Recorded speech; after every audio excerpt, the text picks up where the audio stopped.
File for Bankruptcy Ontario. Introduction. Many individuals experience financial difficulty eventually in their lives. There are times you require to rely upon credit lines and credit cards to make ends meet. Frequently these bank card and credit lines can come to be a prop. It helps you to avoid preparing a family budget plan and taking a difficult look at your expenses and lifestyle. Eventually, you realize that you are beneath a heap of debt you cannot climb up out of. In this Brandon's blog, we respond to a concern we are often asked: file for bankruptcy in Ontario, will I lose my house? An additional usual concern is, can I keep my car if I file bankruptcy in Ontario? Today I will concentrate on the far more valuable possession, the house. However, I will give a hint below the answer to the vehicle question. File for bankruptcy Ontario. Bankruptcy in your home. Will first give the answer to this specific question about bankruptcy in your home. After that, I will discuss all the things that you should be thinking of before considering bankruptcy. Whether you know it or not, you do have various options that are alternatives to bankruptcy in Ontario. The short answer is that if you go bankrupt, there are various ways and conditions in bankruptcy that you will not lose your home.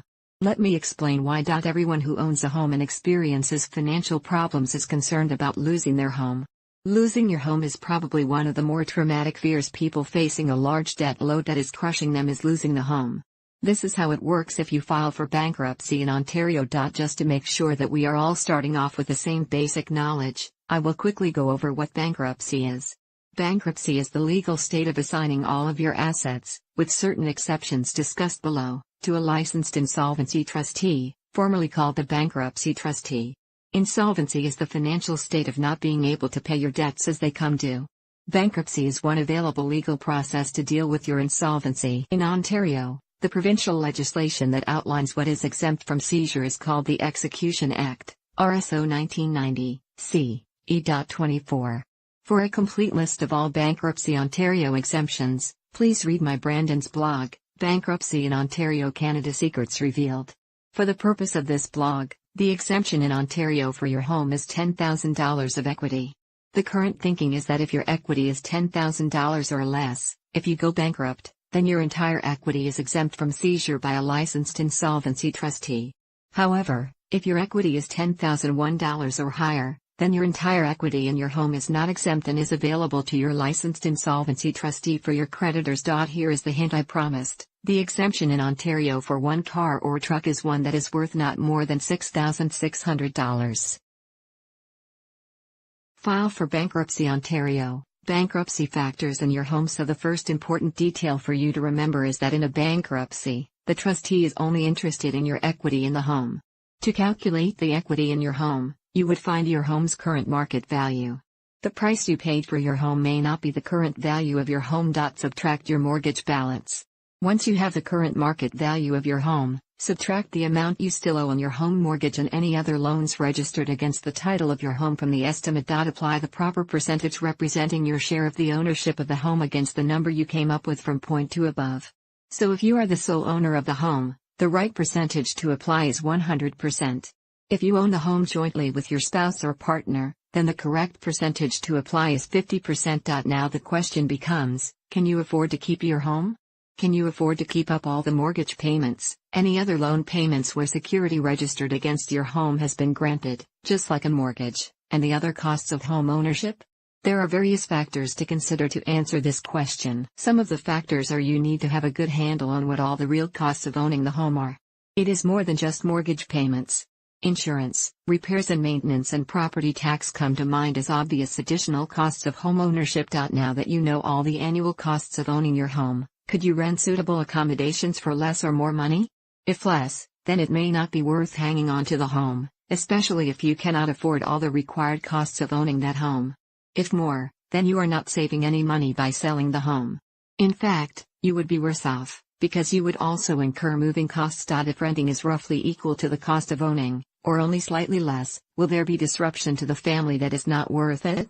For example, if the children can walk to a very good school in your neighborhood, but to move, you would have to drive them to and from school every day because of the distance, or the local school in the new area is not as good, that could tip the scales. If you decide as a family that you cannot keep the home, then the only options are to either sell it yourself or abandon it to the first mortgagee.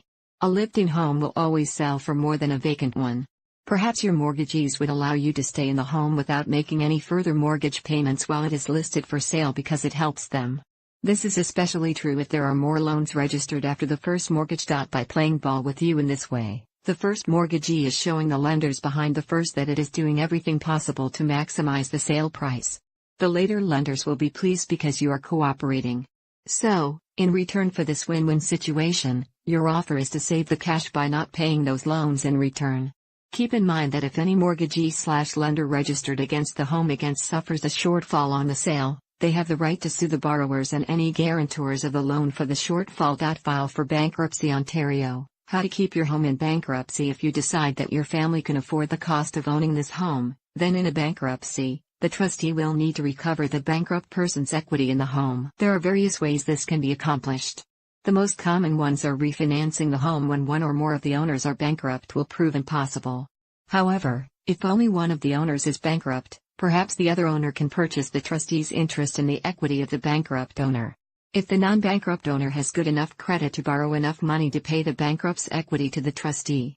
If this can be accomplished, and the non-bankrupt person can afford the new loan payments, then the trustee has realized on the value of the bankrupt's equity in the home and your family can keep the home. If this cannot be done, then maybe there is a relative or very good friend who is willing to purchase the bankrupt owner's equity in the home. Again, once the value of the equity has been paid to the trustee no longer has any interest and the family can keep the home. If neither of the first two options is realistic for your situation, there is a third way. As long as you could afford the payments, the non-bankrupt owner could offer to purchase the bankrupt owner's equity from the trustee by giving the trustee a mortgage against the home for the full value of the equity. This is all a matter of negotiation. The mortgage could either be interest-bearing or have zero interest. That is to be negotiated. The only caution is that the trustee's role is to administer the bankruptcy estate as efficiently as possible. This means that the trustee is not going to want to keep the file open for 5 years. However, there is nothing unreasonable about requesting the trustee take back a mortgage for a 2 or 3 year period. Keep in mind that the bankrupt's discharge is different from the trustee's discharge. So, by doing this, it does not mean that the bankrupt's discharge is held up for this reason. If this can be accomplished, then again, the family can keep the home. That is the analysis anyone who owns a home and believes they need to go bankrupt must go through. There are other options that affect the decision of whether or not to go bankrupt.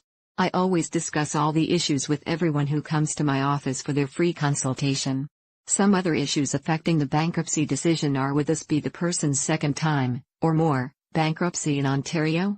How long does bankruptcy last in Ontario? This depends on whether this is your first bankruptcy or not. I would also need to assess if your bankruptcy in Ontario would produce surplus income. File for Bankruptcy Ontario. Keep your home and avoid bankruptcy. There are various options that you should consider before going bankrupt. There may be alternatives to bankruptcy and you need to consider them all carefully. If there is equity in the home, before jumping straight to the conclusion that you need to go bankrupt, here is the advice I have given many people: go through the analysis of calculating the equity and does it make sense to stay in that home that I discussed above. Once you have those answers, you will know if you are selling the home and downsizing both your home and living costs, or if you are trying to stay in the home. If you are trying to keep the home, can you refinance it to pay off your debts, either in whole or in part? We have worked with many people and mortgage brokers to get the home refinanced. If the refinancing provides enough cash to pay off all or enough of the debts to get you back on the road to financial stability, then do so and there is no need to discuss the bankruptcy option. If that is not possible, it may be that the refinancing produces enough cash for the non-insolvent owner to fund a successful government-approved Debt Consolidation Canada program, DCP. We have administered many DCP''s. This is how it works. We review with you all the issues, including what sort of DCP we believe your creditors would accept.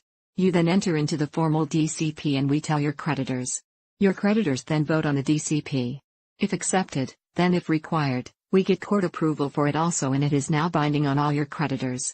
The DCP stops all garnishee actions, collection calls, and lawsuits. If the refinancing provides sufficient cash to pay out the DCP in full, then you will be in and out of it very quickly. If there is not enough cash from the refinancing, then we need to find room in your household budget to make up the difference with regular monthly payments. You would have up to 5 years to complete paying off the balance. The balance under the DCP does not cost you any interest. The balance is fixed and that is it. Why would your creditors go for this type of DCP? Getting a lot of cash today is a huge incentive for your creditors to agree to receive a reasonable amount of money, but less than what you owe them in total. With a successful DCP, you get to keep all of your assets. The DCP must offer your creditors a better alternative than what they would get in your bankruptcy. If successful, losing your home is never an issue. File for Bankruptcy Ontario. Conclusion: do you have excessive debt? Are you having trouble making your month-to-month payments? Is your business not taking care of financial challenges that you simply cannot figure out how to escape from? If so, call the Ira Smith team today. We have years and generations of experience assisting people and companies trying to find a financial restructuring or a debt negotiation strategy. As a licensed insolvency trustee, we are the only professionals identified, accredited and monitored by the federal government to give insolvency help and services to assist you to avoid bankruptcy. Call the Ira Smith team today so you can finish with the tension and anxiousness debt issues produce. With the unique roadmap we establish special to you, we will quickly return you right into a healthy and balanced worry-free life. You can have a no-cost assessment to help you so we can fix your debt issues. Call the Ira Smith team today. This will certainly allow you to return to being productive and healthy, starting now.